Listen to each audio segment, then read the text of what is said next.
the stays. What's up, guys? Nsima here. I'm tired of looking like a pirate, so we're gonna get rid of this first.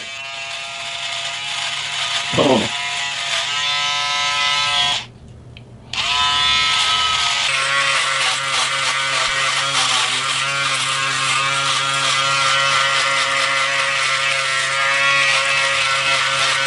Okay. Back to being clean shaven, so let's talk about, put some pants on first.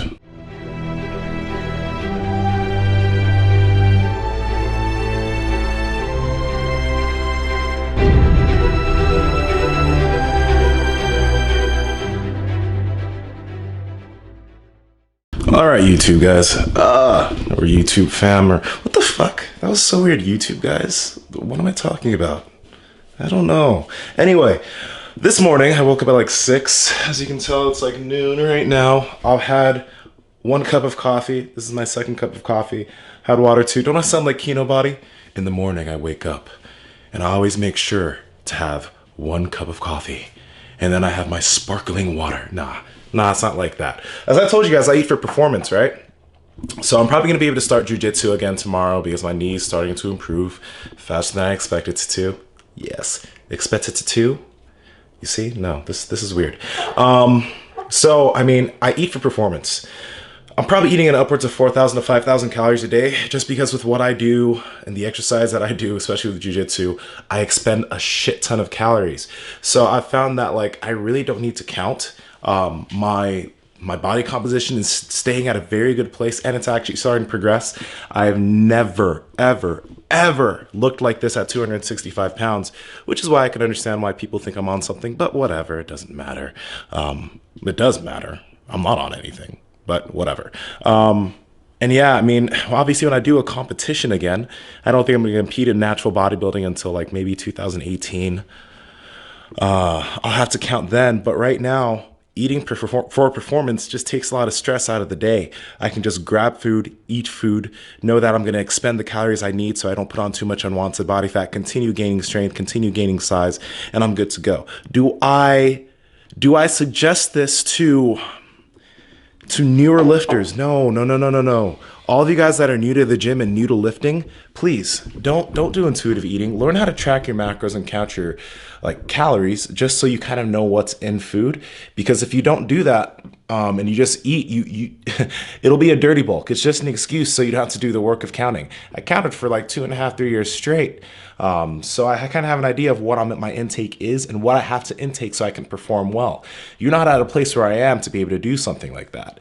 So, I mean, today, I think I'm going to actually count my food and still eat the way I usually would, but I'm going to count it so I can show you guys kind of like what a day of eating is for me. And if I don't film what I eat tonight, I'll let you know what I ate tonight and let you know the macros on it. Okay, let's go. Kodiak cakes. All right, power cakes. They have a decent amount of protein in them per serving. I just usually load the fuck up on this stuff. Meaning I usually just have a ton of it. Now, usually if you're dieting, these are actually a really good thing to have because I believe per serving, it's 2 grams of fat, 30 grams of carbs, and 14 grams of protein. Most individuals, when they're dieting to lose body fat, usually diet on a slightly lower fat, higher carb diet. So these are a good option, but you know, I really don't care about my fat intake right now, so I'm not going to use Pam. So, I mean, we're just going to go ham on this. Now, I'm going to, like I told you, I'm going to kind of count how much of this I actually use, but I usually wouldn't count, okay? So, let's weigh it first.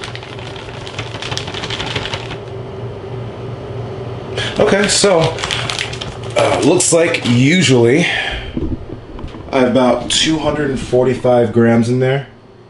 You can't see that 245, but that's about 4 servings. I usually have this, or probably a little bit less than this when I eat it, and I usually don't count it. So I tend to have 3 to 4 servings of this, depending on how I feel on most days. Okay, guys, just gonna preface this saying this. This is the way I've been eating for the past 2 or 3 months. I'm probably gonna go to Trader Joe's and grab more food, but this first meal is like the typical macros of a first meal. Now, let's show you what I mean. This meal right here, that is Italian sausage. That is flapjacks with syrup. Now, this app I'm using right here is My Macros. When I was tracking, I like using this app to track, but in total, this meal is 1679 calories, 82 grams of protein, 63 grams of fat, and pretty much 195 grams of carbs. I'm probably gonna have a protein shake right after this, or actually probably a protein shake after the gym. Then I'm gonna go to the gym, go to Trader Joe's, and eat. So my first meal of the day, typically, is gonna be close to 2,000 calories. Remember, I do jujitsu 3 times a week. I lift, and my sessions for lifting are usually 2.5 to 3 hours, 4 times a week. That is why I can do this. And that is why I can also keep this body composition. Let's go.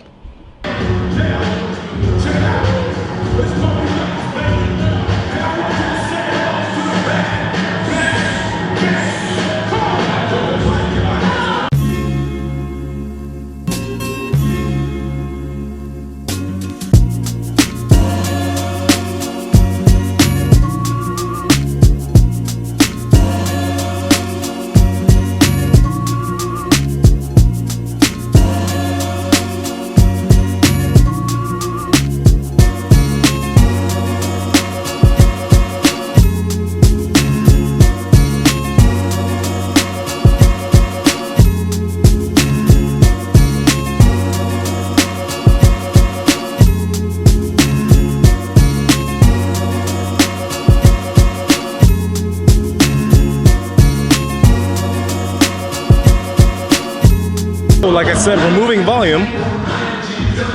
We're doing this. I did 285 for a 6x6. Actually, my last set of that 285 was for 5. But now we're going to be supersetting the bamboo bar with some incline presses. Just because I want to save some time.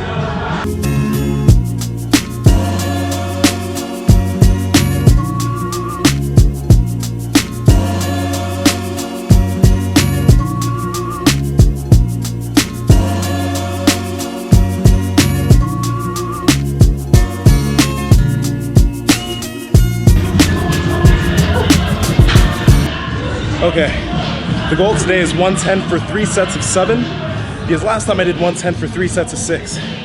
But the challenge right now is gonna be this. Last week I didn't use the bamboo bar. So, question is, will the bamboo bar fatigue me too much that I won't be able to progress on my incline presses this week? We're gonna see.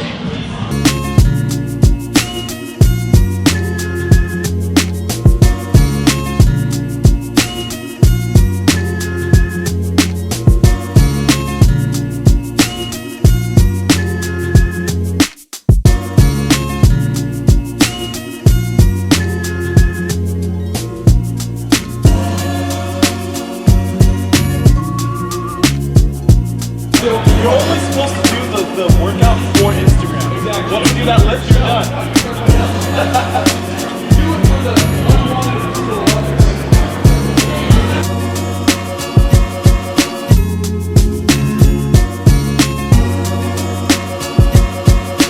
Okay guys, got out of the gym a little bit late. The workout was probably like 2 hours and 40 minutes to about 3 hours.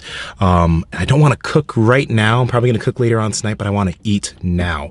Or at least eat immediately when I get home. So I'm going to show you the steps, the way the master gets his Chipotle burrito. So it's so big and it's just so big. Anyway, make sure you get 2 tortillas. Okay, 2 tortillas, because they need to be able to wrap this action. Now, in terms of the rice and beans, I always get a little bit extra rice and beans, but the big thing here is the meat. Because if you ask for double meat offhand, you just say, hey, I want double meat, they're going to give you a small hand of double meat. They always do this without fail. I've tested this multiple times. But if you just say, okay, I want the steak or I want the barbacoa, they're going to play their hand. They're going to show you what they have. They'll probably give you a little bit more. And say, hey, actually, I was thinking, can I get double meat? And say it with a smile, because if you give them a smile, then they're going to play their hand again. Now, it's rare that everyone's ever, like, I've asked for double meat and then they've given me less than what they gave me the first time. So when you say I want double meat after they've played their hand, you're going to for sure get a shit ton of meat. And then do whatever the hell you want with everything else. But I always get extra rice, I always get extra meat and beans. And then in terms of the meat, I let them play their hand first. Because when you ask for just one serving of meat, it's always more than if you ask for double meat offhand. Tip of the day from the Natty Professor. Let's show you how it's done in action. Can I grab 2 tortillas? Yes. A burrito, yeah.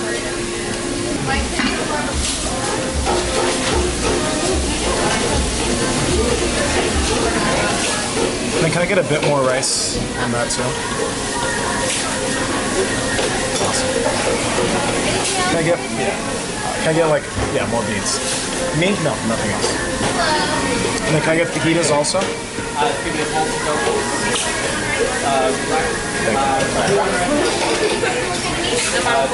Yeah, barbacoa. Can I get double meat? Double meat? Hold up. Watch what happened. You see how big of a hand she plays initially? Okay. And then I let her play her hand, and boom. Can I get double meat? And I'll get hot and medium. Hot and medium. Yeah. Then I'll also grab sour cream, cheese. And then I'll get guac inside and on the side. Do you want chips with the side?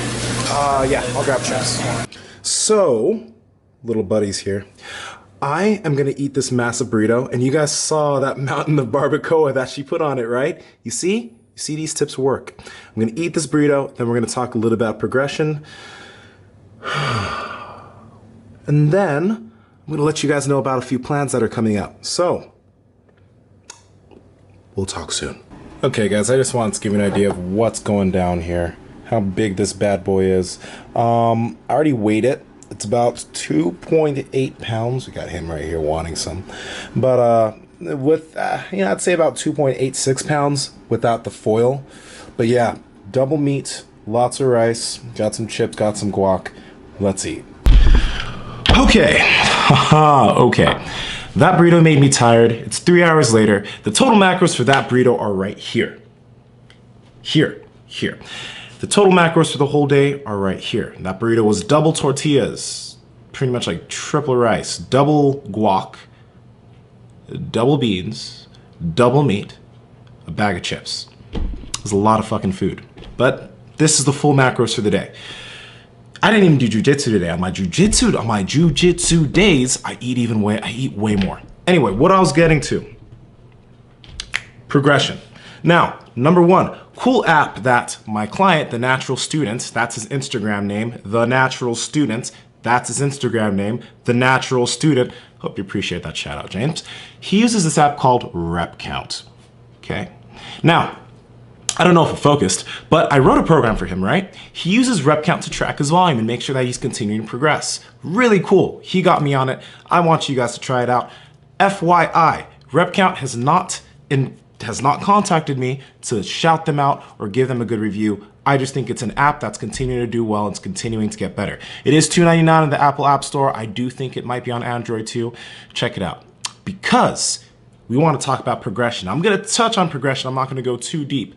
But as a natural athlete, okay? As a natural athlete, we need to concentrate more on moving more volume month to month or week to week, month to month, and year to year. Okay. The reason why I say month to month and year to year is this.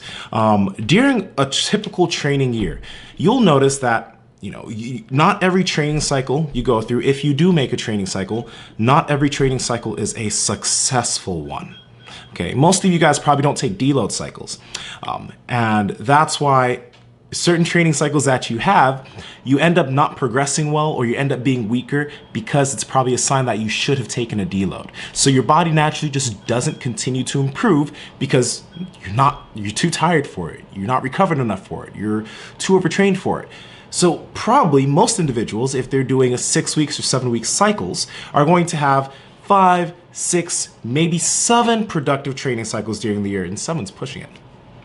Remember, if these were like 6 week training cycles. And then there will be times in the year where they're not progressing as much, or maybe their volume is a lot lower because naturally they need to take a little bit of time off or go lighter in the gym. But this is the thing.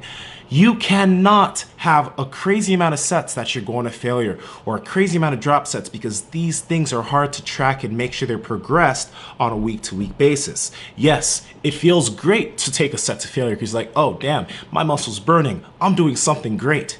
Remember, I've talked about this before. If you're doing bicep curls, you do one set, you take that set to failure, your continuing sets will continue to decline in terms of volume you can push. But if you take one set, you make sure you're 2 reps shy of failure, you can probably do 4, 5, even 6 sets, and you'll be able to move maybe double the volume of the guy that went to failure for a majority of his sets.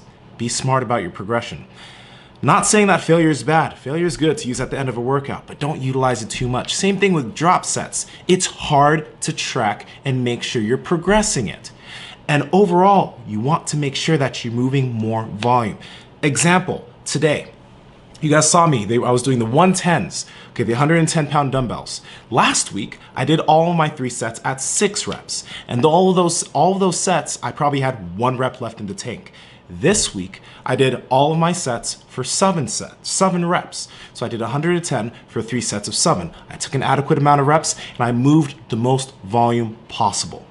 Okay, I'm gonna try and progress that again next week. This is the thing. You need to make sure that you're continuing to progress in volume. Don't go for the burn, continue to go for progression. All right? I hope you understand that. Question of the day. What are you guys doing to make sure that in the gym, you're continuing to progress in terms of volume or strength or whatever? What are you doing, or how are you tracking your progression to make sure you're continuing to move more weight over time? That is a damn good question. I like it. Anyway, guys, I'm going to be at Barbell Brigade this weekend on Saturday and maybe Sunday. I'll be at Mark Bell's seminar in the evening from 6 to 8 p.m. If I was wrong, I'm going to put something here correcting myself, but I'm pretty sure I'm right. I'll be there, and then I'll probably be there working out another part of the day. So if you guys want to come and say hi, come and say hi. I'd like to meet you. That's all. That's it. I think I'm done. Do what you want to do. This is Nsima the Centaur Inyang from Break the Bar. Be an anomaly. Like the video if you like the video, because I know you like the videos. Go ahead and like the video. I said that really damn fast. I will talk to you all very soon.